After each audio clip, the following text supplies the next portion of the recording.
Salve progressistas, eu sou o Clayson. Praticamente todos os problemas que o Bolsonaro tem com o TSE, com o STF, com a imprensa, com todos aqueles que o Bolsonaro diz, estão contra mim, eu sou a vítima. Praticamente todos esses problemas são criados pelo próprio Bolsonaro. É o Bolsonaro que cria situações que se voltam contra ele mesmo. Veja esse vídeo até o final que você vai ter a prova do que eu vou dizer para você. Você vai ter a constatação disso. Bolsonaro, ele desafia as autoridades, ele desafia a imprensa, ele desafia a sociedade. E aí quando ele recebe uma resposta, ele se coloca como vítima. E assim é desde quando ele entrou, desde o primeiro dia que ele está na presidência, aliás, antes mesmo de assumir a presidência. E aí ele diz, a imprensa é bandida, o STF está governando o país. Ele e os bolsonaristas são os canalhas. É gente canalha que fica tentando fazer a cabeça da população em cima de questões que são responsabilidades do Bolsonaro, que ele deixa brechas. E assim é nas principais questões, né? Agora na pandemia, Bolsonaro vai lá e emite uma lei, essa lei que depois o STF teve que corrigir por ser inconstitucional, e aí ele joga a culpa no STF por ser um incompetente durante a pandemia, porque, segundo ele, o STF passou a responsabilidade para estados e municípios. Só que ninguém fala isso, a gente já falou inúmeras vezes aqui no canal, que essa lei original, ela foi criada pelo próprio Bolsonaro, só que ele não soube redigir a lei corretamente, excluiu estados e municípios, e o STF disse, olha, por ser guardião da Constituição, disse, olha, isso é inconstitucional. Você não pode legislar sobre o território municipal ou estadual. Então, o que o STF fala sobre a pandemia não é jogar a responsabilidade sobre estados e municípios e excluir a União. Não, ele trouxe uma responsabilidade também de estados e municípios, não excluiu a União. Mas o Bolsonaro não quer governar, ele não tem interesse em ter ações que possam resolver de alguma forma a pandemia. A prova disso são esses mais de 30 milhões de vacinas que estão estocadas lá em Guarulhos, vacinas da Janssen, que ele simplesmente não distribuiu. De alguma forma, ele coloca mais uma vez a culpa nos estados e municípios. Ninguém pediu a vacina para mim, a vacina está aí. E deixou a vacina parada. Eu pergunto para você, não era para ele ter uma iniciativa e falar, não, vamos distribuir essa vacina, vamos fazer a coisa acontecer? Não era para ter resolvido isso dessa forma? Mas não, ele não quer vacinar. Então ele deixa mais de 30 milhões de vacinas paradas. E assim foi desde o começo. Irresponsável, atitude genocida. E ele culpa estados e municípios pelos erros dele. Ora, como assim os estados não pedem mais? Foi só os estados saberem que havia essas vacinas, essa quantidade grotesca de vacinas paradas num depósito, que já 10 estados mais o Distrito Federal falou, não, olha aqui, nós queremos sim, passa para cá. E assim é desde sempre. Bolsonaro é essa pessoa. Se coloca como vítima, a imprensa vai lá e coloca uma questão verdadeira sobre algo que está acontecendo no governo, eles colocam na vítima, a imprensa quer me atacar, a imprensa não deixa. E todos os bolsonaristas vão nessa onda. O resultado final é que nós estamos num país caótico, com uma situação incontrolável. Pandemia incontrolável. Olha aí, ontem, 606 mortes em um dia. Estamos voltando a ter essa escalada de mortes aqui no país. Esse problema com as crianças, UTIs infantis lotadas. E agora nós temos essa situação em que o Alexandre de Moraes ordena. Ele falou, cara, vai lá depor amanhã. Você vai ter que depor sexta-feira às 14 horas. E eu quero explicar para você por que chegou nesse ponto. Para você entender que é vacilo do Bolsonaro. Que o erro é do Bolsonaro. Porque agora, enquanto você está aqui vendo esse vídeo, outros influencers aí da extrema-direita estão lançando os olhos para o Xandão. O Xandão quer governar o país.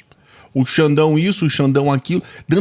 Responsabilizando o Xandão por uma cagada, com perdão da palavra, do Bolsonaro. cagada do Bolsonaro. E eu vou explicar para você o que aconteceu. Nós estávamos naquele momento de tentar fazer valer o voto impresso. Tínhamos lá o deputado federal Felipe Barros, que era o relator dessa proposta de emenda constitucional em relação ao voto impresso. E aí o Bolsonaro, ele teve a feliz ideia de divulgar um inquérito sigiloso da Polícia Federal sobre o TSE. Por que ele fez isso? Porque ele queria dar a entender que as urnas eram fraudáveis, que qualquer um tem acesso às urnas. Então veja bem, ele divulga um inquérito sigiloso da Polícia Federal, ele coloca isso na íntegra para o Brasil. Só aí já está muito, muito, muito errado. Porém, não bastasse isso, ele cria, em cima desse inquérito, uma notícia falsa, uma fake news. Ele diz, olha, as urnas foram violadas. Isso não é verdade. O que aconteceu? Houve um ataque hacker, sim, nos computadores do TSE. Não tem como você dizer que não vai haver ataque hacker. A gente está vendo agora o que está acontecendo no Ministério da Saúde, que todo mundo quietinho, né? Já vai fazer 2 meses, a gente não sabe quem fez o ataque, por que fez, o que de fato aconteceu, a gente não sabe nada. O sistema do Ministério da Saúde completamente desestruturado. E a gente fica perguntando, o que aconteceu? Ninguém sabe. Pois bem, houve esse ataque. Quando houve o ataque hacker, o TSE, o Tribunal Superior Eleitoral, fez então um pedido para uma investigação da Polícia Federal. A Polícia Federal então faz essa investigação. Esse inquérito, para você ter uma ideia, ele sequer tinha sido finalizado. A Polícia Federal chega à conclusão, o próprio TSE divulga, quando o Bolsonaro criou essa fake news e divulgou o inquérito, o próprio TSE deixa bem claro, fala, olha, teve acesso ao código-fonte, porém, nada aconteceu em relação às urnas, não teve alteração, não teve manipulação, não teve absolutamente nada que pudesse chegar até as urnas. O TSE teve que divulgar isso em cima de um inquérito, como eu disse, um inquérito sigiloso, que a Polícia Federal não tinha sequer concluído o inquérito. Pois bem, veja bem onde é que está o problema. Como que ele teve acesso a esse inquérito se o inquérito é sigiloso? Porque a Polícia Federal não é propriedade do presidente. Ela é independente. A Polícia Federal, ela pode, inclusive, ela tem essa premissa, ela pode, inclusive, fazer investigações com o próprio presidente. Isso já aconteceu no Brasil. Então, como que ele vai ter um acesso a esse inquérito? Esse é o primeiro ponto. O segundo ponto, como que ele, tendo acesso a esse inquérito, ele divulga isso, sendo sigiloso, e cria uma notícia falsa? Então é claro que ele tinha que se explicar a respeito disso.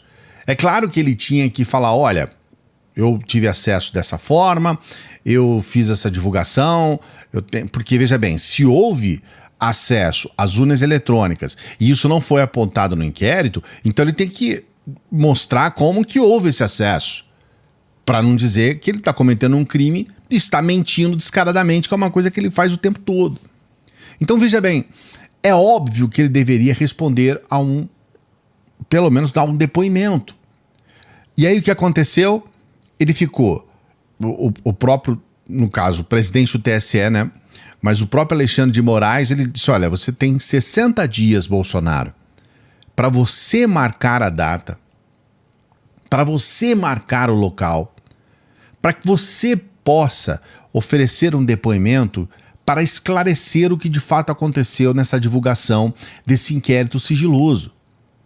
60 dias, 2 meses, você marca a data, dia, hora, nesse período de 60 dias. O que aconteceu? Nesse dia 27, quinta-feira, foi o penúltimo dia e ele simplesmente não marcou. A AGU, que é responsável pela defesa dele, fez um pedido para dizer, olha, ele não quer dar o depoimento não. A Advocacia Geral da União. Tô falando, obviamente, sem o juridiquês aqui, né? Tô falando para você do jeito popular, de entendimento. E aí, obviamente, não faz o menor sentido, o Alexandre de Moraes não só não atendeu esse pedido para ele não dar o depoimento, como então ordenou, determinou, falou, olha, é o seguinte, vai dar o depoimento sim, você teve 60 dias para se manifestar, não se manifestou, então amanhã, sexta-feira, às 2 horas da tarde, a partir das 2 horas da tarde, você vai dar o depoimento na Polícia Federal. E eu pergunto para você, não é justo?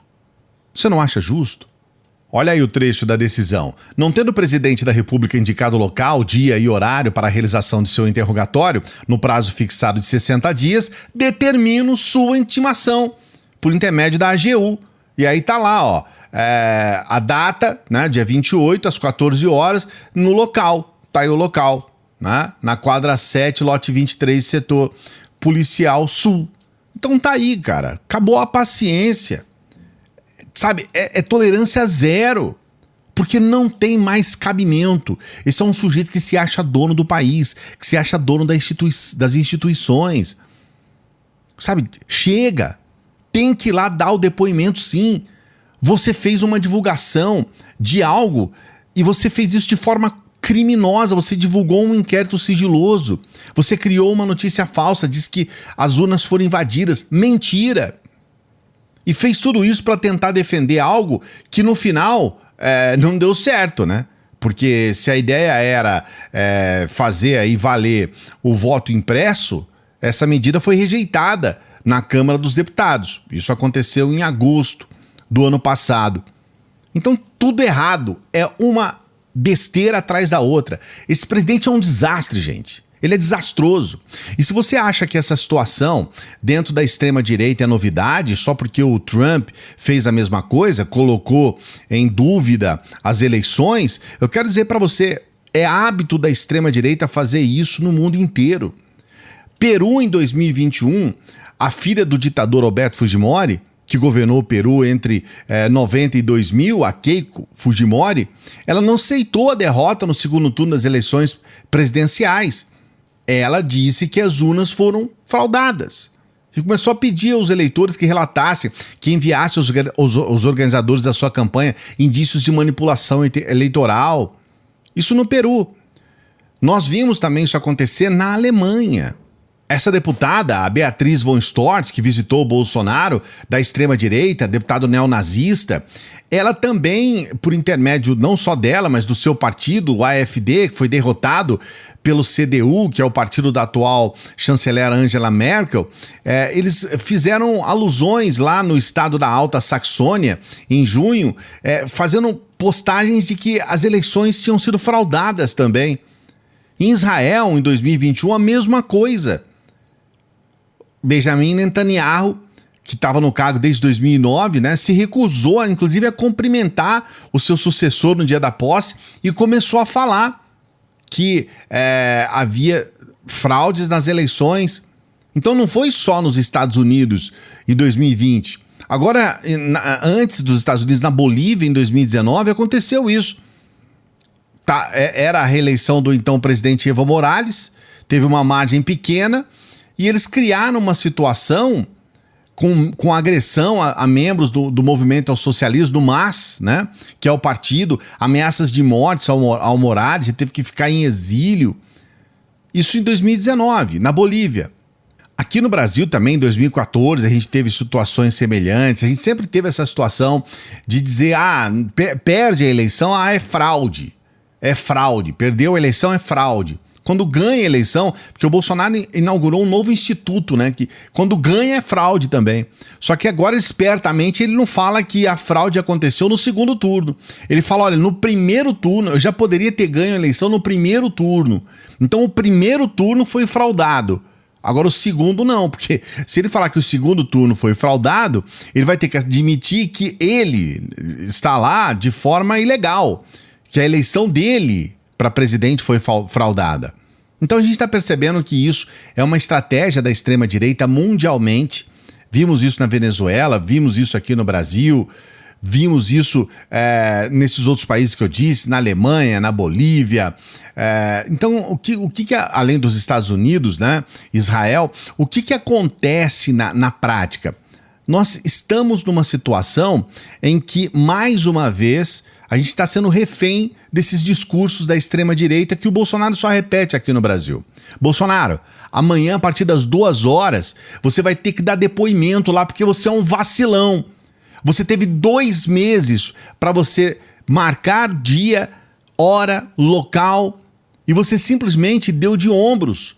Agora não, agora a lei vai chamar você à responsabilidade. Vai lá depor, Bozo. Vai lá depor, cara. Pessoal, você que chegou até o final do vídeo, quero pedir para que você dê o like, para que outros brasileiros como você possam acompanhar esse vídeo também. Você que acompanha o nosso trabalho, nós estamos próximos a chegar aos 300 mil inscritos. Estamos aí muito próximos, então se você puder se inscrever, ajudar e indicar o nosso canal para outras pessoas assistirem, para que se inscrevam aqui, é uma força muito importante. Fortaleça os canais progressistas do Brasil. Fortaleça aqueles que estão falando a verdade, aqueles que têm compromisso com acho que para dizer o mínimo, né, a democracia. Então, se você puder nos ajudar por intermédio do Apoia-se, a gente sorteia livros lá no Apoia-se. Em breve eu vou criar conteúdos específicos pro Apoia-se. Se você puder nos ajudar no Pix, que é uma coisa que você pode fazer agora aí, qualquer valor, você já pode nos ajudar. Pega o seu celular, faça uma doação aqui pelo Pix. Você que chega até o final do vídeo sabe da importância do nosso trabalho. Eu te encontro, com certeza, numa próxima.